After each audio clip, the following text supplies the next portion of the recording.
तो गाइज आज हम बात करने वाले हैं 5 इम्पोर्टेंट पॉइंट्स किसी भी कोचिंग स्टार्ट करने से पहले।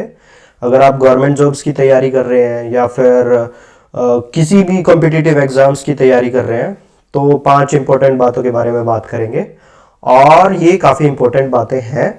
और अगर आप स्टूडेंट के पेरेंट हैं तो भी आप इन बातों को ज़रूर सुनिए एक बार।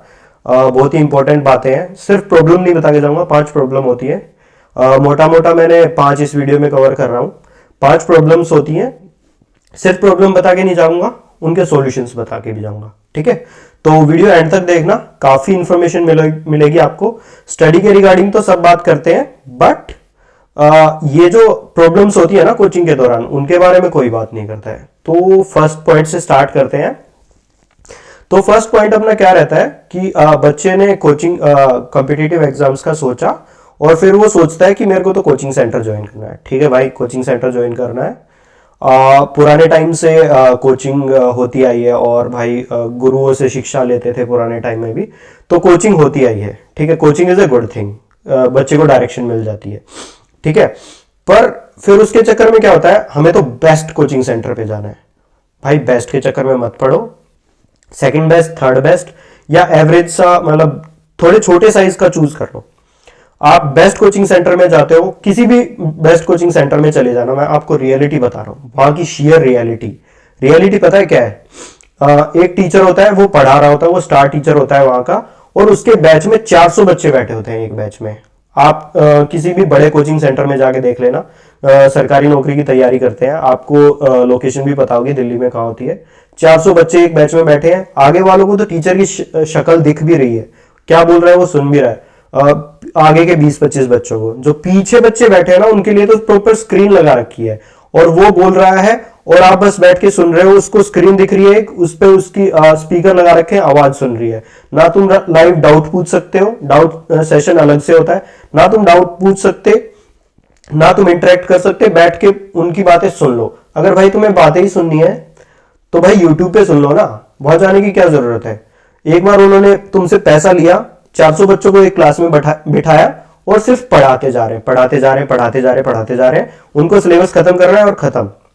और इनका एक और क्या सीन होता है भाई, तुम अगर बहुत ही ब्रिलियंट बच्चे हो तो उन्हें पता चल जाता है पहले या दूसरे मॉक में, तुम्हें उठाते हैं, दूसरे बैच में पढ़ाना स्टार्ट कर देते हैं कि भाई इनसे हम रैंक निकलवाएंगे या इनसे हम सिलेक्शन निकलवाएंगे। बाकी वो देख लेते हैं कि हाँ ये थोड़े कम बच्चे हैं, मतलब एवरेज से बच्चे हैं, इनको बस फिर सिलेबस कंप्लीट कराते हैं। 400 बच्चे एक बैच में भर रखे हैं, पढ़ते रहो। ये रियलिटी में होता है। तो मेरा कहने का मतलब है, थोड़ा छोटा कोचिंग सेंटर भी चलेगा, बट उसमें ये देखो कि आप 1-to-1 उससे बात कर पा रहे हो क्या, टीचर से उससे मिल पा रहे हो, उससे प्रॉब्लम शेयर कर पा रहे हो क्या, या फिर 400 के बच्चों में बैठे हो और तुम अपना क्वेश्चन भी नहीं रेज कर सकते। अगर आपको डाउट है तो डाउट सेशन पहले अरेंज करो, फिर एक कोई बंदा आएगा, कोई स्टूडेंट ही होता है, एक स्टूडेंट वगैरह टाइप का, और वो आके तुम्हारे डाउट सोल्व कर रहा होता है। ठीक है, तो ये बड़े कोचिंग सेंटर्स ने बस अपना धंधा बना रखा है, वो करते जा रहे हैं। तो भाई तुम्हें जो पर्सनल ओपिनियन देना, उसके पास जाओ, पर्सनल अटेंशन मिले जहां पे, उनसे जाके मिलो, धंधे वालों के पास मत जाओ। ठीक है, तो दूसरा पॉइंट आ रहा है अपना लोकेशन का क्रेज। हमें तो कोटा जाना है, हमें तो मुखर्जी नगर जाना है, हमें तो वहां पे जाके पढ़ना है। भाई एक रियलिटी बताता हूं तुम्हें लाइफ की। तुम गए मुखर्जी नगर, ठीक है, तुम्हारे पेरेंट्स, तुम गवर्नमेंट जॉब की तैयारी कर रहे हो, तुम्हारे पेरेंट्स अंबानी तो है नहीं, तुम्हें लिमिटेड सा बजट देते हैं, इतना बजट मिलेगा। लेट्स सपोज मेरे को मेरे टाइम पे एक पर्टिकुलर अमाउंट मिलता था, मैं उस अमाउंट को नहीं बोल रहा हूँ, और भाई मैं घर वालों से ज्यादा मांग भी नहीं सकता था, कि और बच्चे मांग भी नहीं पाते हैं उस उम्र में। तो एक लिमिटेड सा बजट मिलता है, उसमें तुम्हें रूम भी लेना है, खाना पीना भी लेना है, सब काम उसी में निपटाना है, और एक लिमिटेड सा बजट होता है, उसमें तुम्हें सारे काम करने होते हैं आपने। तो फिर एक तुम रूम लेते हो वहां पे मुखर्जी नगर में, रूम पता है कितने होते हैं?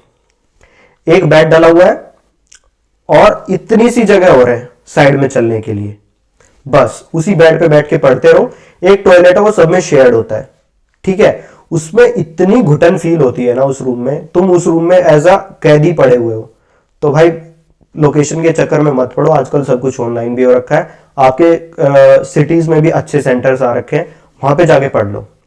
वो बड़े कोचिंग सेंटर के चक्कर में, बड़ी जगह के जाने के चक्कर में इतने छोटे से रूम में रहना पड़ता है भाई, आधा डिप्रेशन तो ऐसे ही आ जाता है।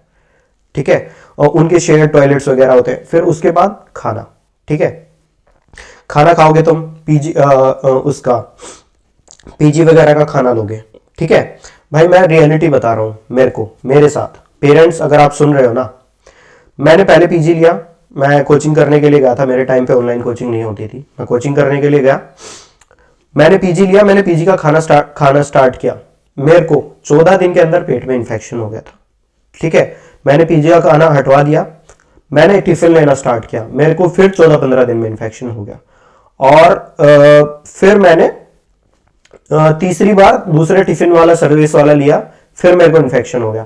मेरे को इतनी बार डॉक्टर के पास जाना पड़ा था कि मेरे को पेट के इन्फेक्शन की जो टैबलेट्स होती है ना, उनके नाम याद हो गए थे। एक तो होती है ओफ्लोक्सोजेंट, वो एंटीबायोटिक होती है, 5 दिन का कोर्स होता है, वो ले लो। और एक होता है पेंटोप्रेजोल, जिससे गैस नहीं बनती है पेट में। मेरे को उनके टैबलेट्स के नाम तक याद हो गए थे। समझ पा रहे हो कैसा खाना मिलता है वहां पे? अगर आपका बच्चा है तो एक काम कर लो, उसको अपने पास रख लो, अपने सिटी में उसको कोचिंग दिला दो। ठीक है, अच्छा खाना खिला दो। मैं जिस पीजी में रहता था ना, उसमें ना मेरे को एक बेड मिला हुआ था, 2 BH 2 बेड वाला था, दूसरा बंदा एक सोता था वहां पे, एक मैं। और भाई उसमें टेबल चेयर भी नहीं थी, इतना छोटा रूम था, क्योंकि रेंट ही इतना होता है वहां पे, क्या करे, रेंट देना पड़ता है। और तुम सिर्फ बेड पे तकिया लगा के पढ़ सकते हो। और उस रूम में खिड़की नहीं थी, सिर्फ एक ही खिड़की थी दरवाजे की तरफ, बाकी चारों तरफ से कवर्ड था। ऐसे ही पीजी बनते हैं वहां पे। उसमें कूलर लगा देते थे, कूलर से अंदर हवा फेंकी नहीं जाती थी, क्योंकि अपोजिट साइड में खिड़की नहीं थी। पूरा गर्मी मैंने पसीने में निकाली है। इतना बुरा हाल होते हैं ना बच्चों के। तो भाई उनको, पेरेंट्स अगर आप सुन रहे हो, अपने पास रखो, अपने सिटी में उनको कोचिंग दिला दो।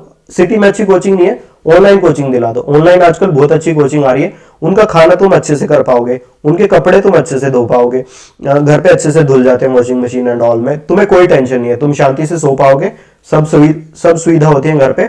और तुम्हारा बहुत सारा खर्चा भी बच जाता है, कोचिंग अगर रेंट वगैरह है वो बच जाएगा। और एक इसके अलावा एक पॉइंट और भी है, ट्रैवल वाला। ठीक है, फिर मैंने पहले तो ये ट्राई किया था कि मैंने वहां पे पीजी ले लिया, पीजी मेरे से हो नहीं पाया, क्योंकि इन्फेक्शन वगैरह हो रहा था पेट में, और गर्मी वगैरह बर्दाश्त से बाहर हो रही थी। तो फिर सेकंड मैंने क्या किया कि चलो भाई ट्रैवल करके देख लेते हैं। ट्रैवल भी मत करना, अपने सिटी में कोचिंग लेना। ट्रैवल का क्या सीन था, मैं सुबह ट्रेन में बैठता था, मेरे को कोचिंग सेंटर पहुंचने में 2-2.5 घंटे लग जाते थे। वहां पे जाके मैं कोचिंग लेता था, वहां पे जाते ही मैं थक जाता था, लोकल ट्रेन में जाता था, 2-2.5 घंटे गए तुम ट्रेन में खड़े होके, बैठने की सीट नहीं मिलती है भाई लोकल ट्रेन में। ठीक है, वहां पे जाके बैठो, वहां पे एसी वाला रूम मिलता था, जाते ही इतनी तगड़ी नींद आती थी ना। और फिर 2-2.5 घंटे वापस आने के, मेरे 5 घंटे यूजफुल घंटे वीक में डेली वेस्ट हो रहे थे। ठीक है, और मेरे को वापस आते ही मैं थक जाता था, क्योंकि 5 घंटे का ट्रेवल कम नहीं होता है, और फिर मेरे को नींद आती थी। तो भाई बेस्ट होता है कि अपने घर पे बैठ के पढ़ो, वो 5 घंटे बच जाएंगे, 5 घंटे में से 2 घंटे सो भी लोगे तो 3 घंटे तुम एक्स्ट्रा पढ़ भी लोगे। तो ये एक पॉइंट था। ठीक है, तो पीजी का प्रॉब्लम्स हमने डिस्कस किया, लोकेशन का डिस्कस कर लिया, कोचिंग सेंटर का डिस्कस कर लिया। फोर्थ प्रॉब्लम मैं बताता हूं कि बहुत सारे बच्चे ना टाइम वेस्टर्स होते हैं। उनको लाइफ में कोई एम नहीं है, घर से पैसे आ रहे हैं और अपना लाइफ को बस काट रहे हैं, उनका कोई एम नहीं है। भाई अगर ऐसे लोगों के टच में हो ना, सीधा बोलो मेरे रूम पे मत आया कर, मेरे को कॉल मत किया कर, मेरे को व्हाट्सअप मत किया कर, कोई लेना देना नहीं है। अपना पढ़ाई पे फोकस करो। अगर वो तुम्हें बोल रहा है कि चलो सुट्टे पे चलते हैं, चलो वहां पे चलते हैं, चलो मेरी शॉपिंग करा दे, भाई उनसे बात ही करना छोड़ दो, तुम्हारा टाइम बचना शुरू हो जाएगा। उनको नो बोल दो, सीधा ही नो बोल दो मुंह पे कि भाई मेरे से नहीं हो पाएगा, तुम अपना देख लो। और अगर कोई बंदा ऐसा कर रहा है ना, तुम्हारे साथ कोचिंग सेंटर पे जा रहा है, वहां पे ध्यान नहीं दे रहा है, और तुम घर पे आ रहे हो, तुमने अपना बैठ के बढ़िया पढ़ाई की है, ध्यान दिया है क्लास में, और तुम अब सोल्व कर रहे हो क्वेश्चन।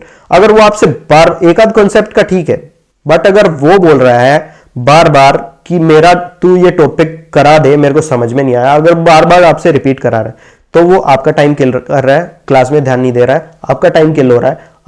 आपको वो पैसे नहीं दे रहा है समझाने के, कोचिंग सेंटर को पैसे दे रहा है, वहां पे जाके समझो, मैं नहीं समझाऊंगा। एक टॉपिक 2 टॉपिक समझा दिया, बट अगर हर ही टॉपिक वो तुमसे समझ रहा है, तो वो तुम्हारा टाइम किल हो रहा है, प्रैक्टिस वाला ना। और भाई ये बोलते हैं ना कि पढ़ाने से कंसेप्ट ज्यादा क्लियर होता है। हाँ, 1-2 बार समझा दिया, बट अगर तुम उसको लगातार ही समझाते जा रहे हो, तो आपका टाइम किल हो रहा है। यूजफुल टाइम जो तुम पढ़ाई में लगा सकते हो, उनको बोलो नहीं पढ़ा पाऊंगा मैं, thank you very much. Selfish हो जाओ, सेल्फिश होके ही जॉब लगती है। तुम्हें अपनी जॉब लगवानी है पहले, उसकी जॉब बाद में लगवा देना, तुम्हारी लग जाएगी फिर पढ़ा लेना, कोई दिक्कत नहीं, पहले अपनी लगवाओ, ठीक है। तो लास्ट पॉइंट पे आते हैं, ये काफी इंपॉर्टेंट पॉइंट है, हैव ए मेंटर, ठीक है भाई। किसी भी सक्सेसफुल पर्सन को देख लो, किसी भी सक्सेसफुल लोग को देख लो, या फिर स्पोर्ट्स पर्सन को देख लो, उनके कोचेस होते हैं, उनके मेंटर्स होते हैं। ऐसे 2-3 बंदे पकड़ो, एक नहीं 2-3 बंदे पकड़ो जिन्होंने जेन्युइनली अपनी मेहनत से टेस्ट क्लियर किया है, ठीक है भाई। इतनी इजी लाइफ हो जाएगी, इतनी इजी लाइफ हो जाएगी ना तुम्हारी, तुम समझ नहीं पाओगे। वो तुम्हें हर टाइम पे गाइड कर रहा होगा कि इस टाइम पे तुम्हें ये करना है, इस टाइम पे तुम्हें ये करना है। वो तुम्हें गाइड कर रहा होगा, तुम्हें खुद से रास्ता बनाना नहीं है, रास्ता उसने बना रखा है, सिर्फ उस पर चलना है तुम्हें। इतना इजी हो जाता है। तो हैव ए मेंटर। कोई भी रिश्तेदारी में देख लो, 2-3 साल पहले जिसने वही सेम टेस्ट क्लियर किया, और रिश्तेदारी में फ्रेंड्स ग्रुप सर्कल वगैरह लिंक्डइन पे ढूंढो, कहीं भी ढूंढो, अपने टीचर से पूछ लो कि इससे पिछले साल किसने क्लियर किया था, आप किसी से कनेक्ट करा सकते हो क्या। और उससे भाई उसका ज्यादा टाइम किल मत करो कि उसको डेली कॉल करे पड़े हो। वीकेंड पे उसको 10 या 15 मिनट बात कर लो, 10 मिनट सिर्फ। उसको बोलो सर मेरे को आपकी रिक्वायरमेंट है, और भाई हेल्प के लिए कोई मना नहीं करता है, आई नो दैट। जो कोई सक्सेसफुल बंदा होगा, खुद मेहनत से पढ़ा है, खुद किया है, हेल्प के लिए मना नहीं करेगा। 10 मिनट बोलो कि सर वीकेंड पे 10 से 15 मिनट लूंगा आपकी, उसको कॉल कर लो, पहले पूछो कि हाय हेलो कैसे हो, ज्यादा टाइम किल मत करो उसके साथ, और फिर पूछो कि मैं ऐसे ऐसे पढ़ रहा हूं, मैं गलत जा रहा हूं, ठीक जा रहा हूं, ये देख लो, मैं ऐसे ऐसे कर रहा हूं, और उससे एडवाइस ले लो। 2-3 लोगों के साथ ऐसा करो, उनमें से आपको जो बेस्ट स्ट्रेटजी लग रही है वो अप्लाई करो, ठीक है। तो ये कुछ इंपॉर्टेंट पॉइंट्स हैं, इनको याद रखो, और इनको फॉलो करोगे तो लाइफ में काफी फायदा होगा। मैं अपने एक्सपीरियंस के साथ बता रहा हूं, फायदा होगा। मैंने खुद इन चीजों को करके देखा है, फायदा हुआ है, ठीक है। तो अगर आपकी लाइफ में थोड़ा भी वैल्यू ऐड हुआ हो तो इस वीडियो को लाइक, शेयर और कमेंट करके जाना। एक सब्सक्राइब कर देना, अगर थोड़ा वैल्यू ऐड हो रहा है तो एक सब्सक्राइब करने में आपका कुछ नहीं जा रहा है। और पेरेंट्स, अगर आप इसको देख पा रहे हैं, या आपका कोई रिलेटिव का बच्चा कोई कोचिंग कर रहा है, तो उसको शेयर करो, काफ़ी फायदा होगा। Thank you guys, thank you very much.